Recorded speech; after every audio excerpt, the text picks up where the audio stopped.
we do hold our experiences, our trauma, our emotions in our bodies, energetically and physically.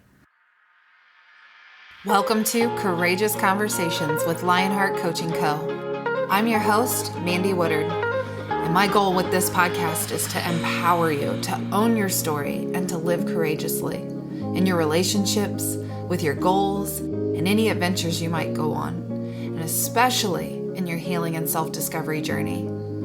I want to show you what's possible through what I teach and share and through the stories of others. All right, my friend, let's get started.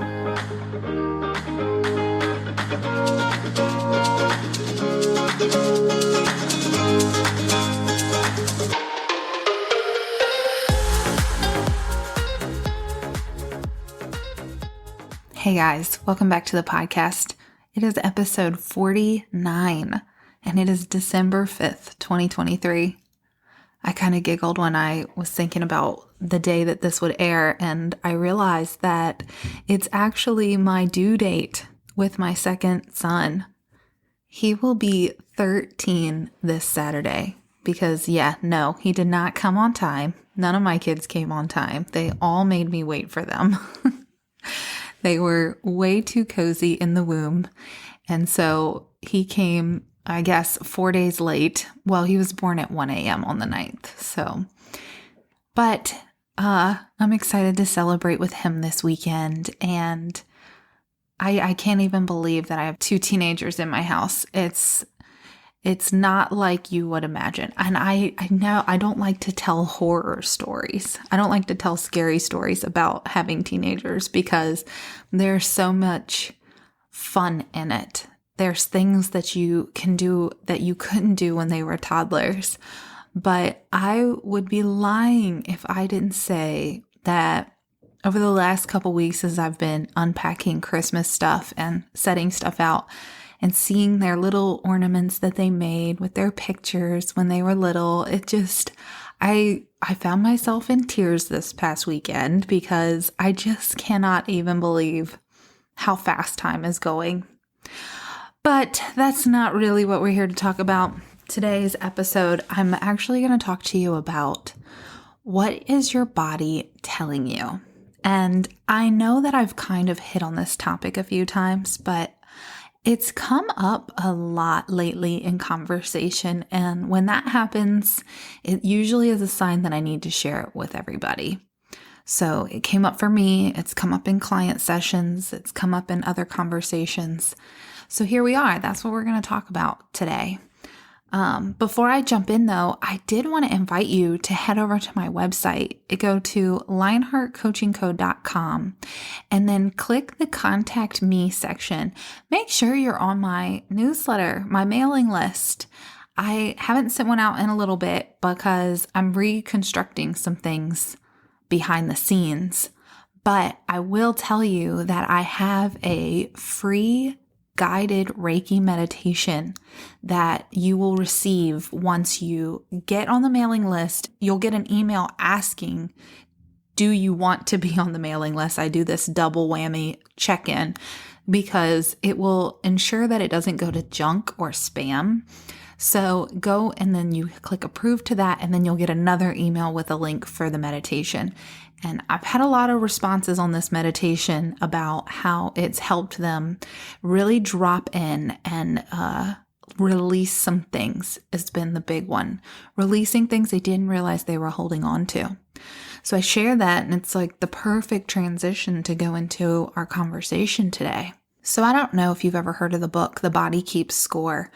I have it, and I've looked through it many times, but it is a heavy read. It's going to take me a little bit to get through it.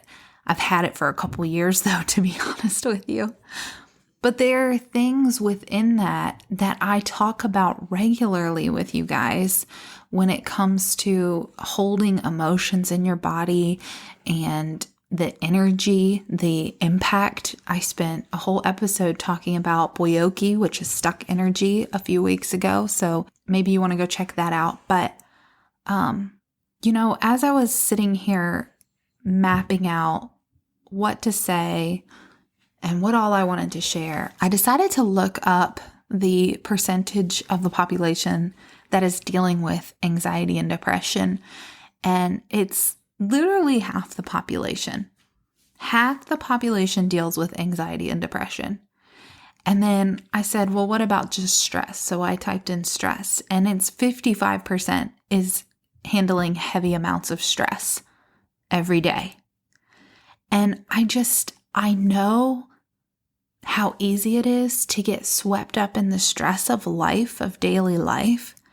And I also know that we need to implement some strategies to help us bring ourselves back down, because your body, it can't handle such high amounts of stress all the time. And so as I looked this number up, and then I got to thinking, what has happened? And I do feel like a large part of it is we've gotten so far away from ourselves. We have become our cultured self versus our authentic self. And with that, we are wearing these masks. We are trying to be things that we just aren't. We're living lives that are stressing us out and wearing us down. And it's not even what we really want. Or maybe it is, and you just need to make a few adjustments. Maybe you just need to shift a few things around. You need to cut off some relationships. You need to declutter your house. You need to evaluate the people you're surrounding yourself with. I do think that is a piece of it, but it's not the whole. It's not the whole thing that we have going on. But when we get so far away from ourselves and we get caught up in the noise of life, we don't hear the messages that our body is trying to tell us.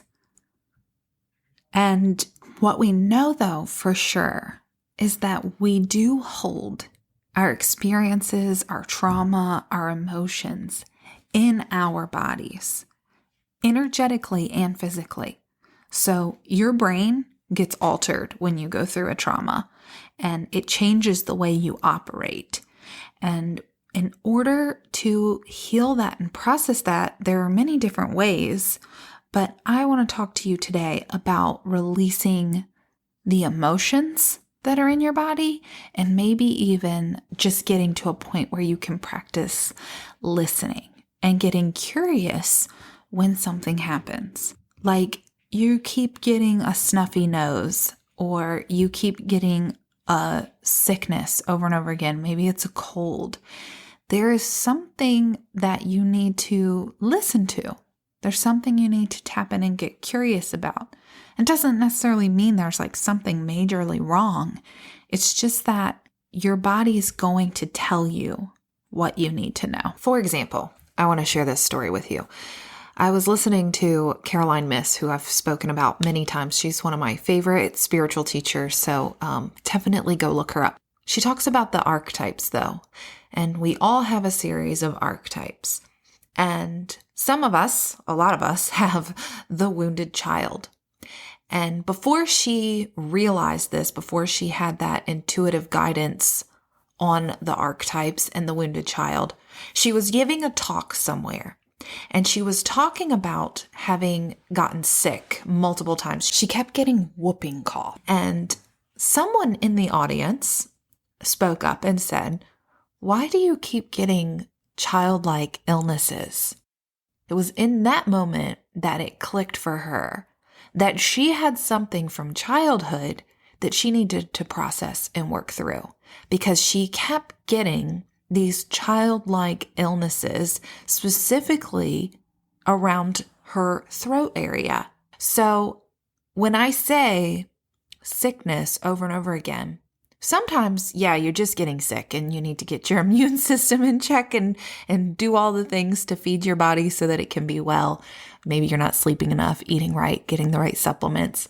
But sometimes it is a matter of having things trapped in your energetic body, in your physical body, and it's coming out in that way. So when you start to notice something feeling off, that's a great time to get curious And I do know that's not always easy, especially if you struggle to trust yourself or to trust your body. But there's one thing I know, and it's your body will know what it needs before you do. Like, for example, sometimes we don't realize how hungry we are until our belly is growling like crazy. We don't realize how tired we are until we sit down for a minute, and then it's like, oh my gosh, I'm so exhausted, I don't want to get up. Or how much we needed the freedom to move until after you've started dancing, and then it's like, wow, I really needed that. Your body always knows before you do, and it's always talking to you, just as your intuition is. We just need to get quiet long enough to listen. When was the last time you slowed down long enough to do a full body check-in where we can intuitively ask ourselves what we need or what needs released? Sometimes you don't know why. Sometimes you need to release something, but you don't really know why or where it's from, and that's okay. You don't always have to know in order to process something or to let something go. But we do have to feel it to heal it. I love that phrase, feel it to heal it. So do a little check-in and see what comes up. Maybe you can even do this right now with me for a moment. In fact, why don't I go ahead and just ask some questions? And if you feel safe and like you want to, you can go through and answer them in your head too. You don't necessarily have to write anything down. So, okay, let's do this. How do you feel right now? Do you notice if there's an immediate need? Are you tired, hungry? Maybe you need some movement? Do you feel heavy or contracted, closed off, closed fists? Do you feel hot or cold in any area or any particular spot? Do you notice any pain? What emotions do you have coming up at the moment? Can you breathe into the parts of you that need some attention? Maybe send a little light and a little love to those spaces. So just as you're sitting here and hearing these questions, notice anywhere in your body where you might feel a little bit of stuck energy or that heaviness, or notice anything at all. And as you check in, can you ask what those spaces need from you? Maybe you just need to let yourself cry for a bit. Maybe you need to go for a walk. Sometimes we just need connection and a hug from someone. Maybe we need to take some time to journal about it. But I do know this. The opposite of repressing is expressing. So when we repress our emotions and they stay stuck in our bodies, it can literally make us sick. And chances are, if you're feeling anxious, if you're feeling depressed, if you're feeling stressed out, it's because there's some stuff stuck in there that needs to get out. And expressing it doesn't always have to be in the form of talking about it or crying or any of those things. It can be in the form of art. It can be in the form of creation. Expressing yourself in whatever way you see fit. And then the next thing that you're going to want to do for yourself is allow for some rest. We need to be able to hit the reset button more than we do. We don't let ourselves reset enough. We don't go to bed on time. And do you know, actually, it is so vital to get to bed before 10 p.m. I do tell all my clients this when we talk about routine. It's because your body's natural melatonin, for one, releases between 10 p.m. and 2 a.m. And if you miss the window, you'll notice you'll get like that second wind, and then you'll be hyper or wired, or you can't fall asleep. So being in bed and ready for sleep by 10 is super important. But it also is important because at each hour of the night, like in the wee hours, your brain is emptying out information from the day before. It's like going into the storage system. And if you're not asleep and it can't do that, then your brain can't fully reset for the next day. So that's on a day-to-day, but also we need winter. We need to be able to go into winter and have that inner winter. A lot of times we think in the winter time we get the, what's it called? The blues, the winter blues. And I think a lot of times it can be true. It depends, I believe, on your upbringing and if you had a hard childhood. I also think the lack of vitamin D plays a factor here, but for the most part, we need winter. We need that opportunity to slow down and really allow our bodies to go into full rest mode, so that we can emerge in the spring or even maybe before the spring and have these new beautiful leaves and flowers to show, so to speak. The other thing I want to say about getting curious and into your body is something else you can start to do is take note when you are feeling a certain way in the moment and begin to piece together an outline of timing. So like if you notice that you feel low or in a low, maybe keep record of it. Keep a journal. And after so much time, you could kind of lay it out on a timeline and see if you notice a pattern. Because we do operate in cycles. Our body also remembers things from the past. And that's when we really will start to feel it. It's like if something happened a certain time of year or even a certain time of the week, your body remembers it. It's registered it. So you may notice there is a repeat cycle of something happening around that same time. And as soon as you can get curious on it and start to dive into that, you can then start to feel your way through it so that you can heal it. And maybe even disrupt that pattern of whatever is happening. I will tell you, for example, I noticed that if I'm going to have a low day, chances are it's going to be on a Sunday. And I actually really noticed this pattern when I was pregnant with my daughter, but it has carried through even as recent as this past Sunday. So I have not fully worked my way through. We heal in layers. I've healed layers and layers and layers of this part of me. And we don't get to decide when the healing is done. We don't get to say, okay, that's it. I'm good now. I mean, you can, but chances are if it's not done, you're going to know it. So Sundays seem to be the day for me, and I know why. I think I'm still processing a good bit of it, but the other time period for me is the week between Christmas and New Year's. And I do hear a lot that people share this with me. Like I'm not alone in that time period where it just feels, ugh. But see, for me, I know what's going on. I totally get it now as an adult. And so my birthday is December 30th, and I am a child of divorce.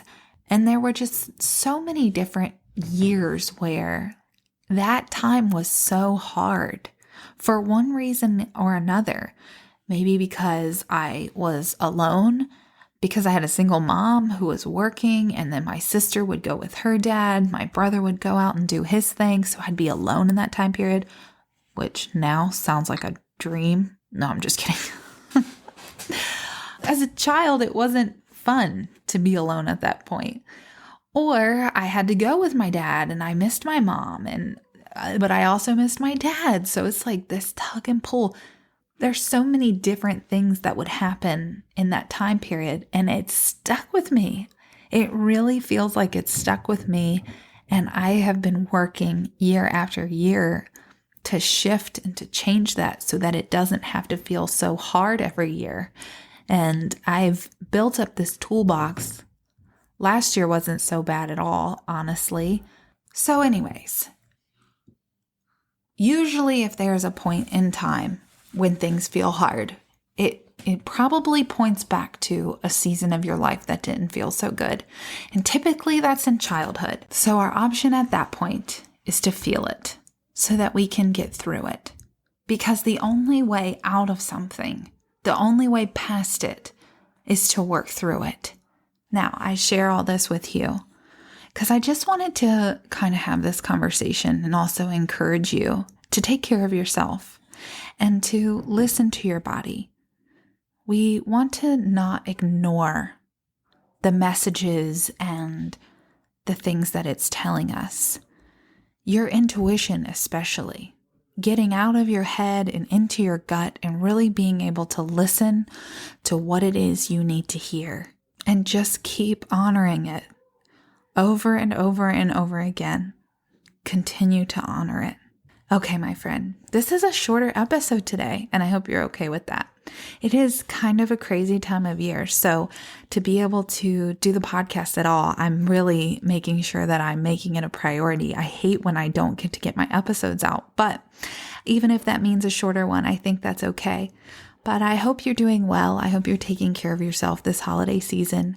And until next time, please remember, you are loved, you are valued, and you are appreciated. Bye now.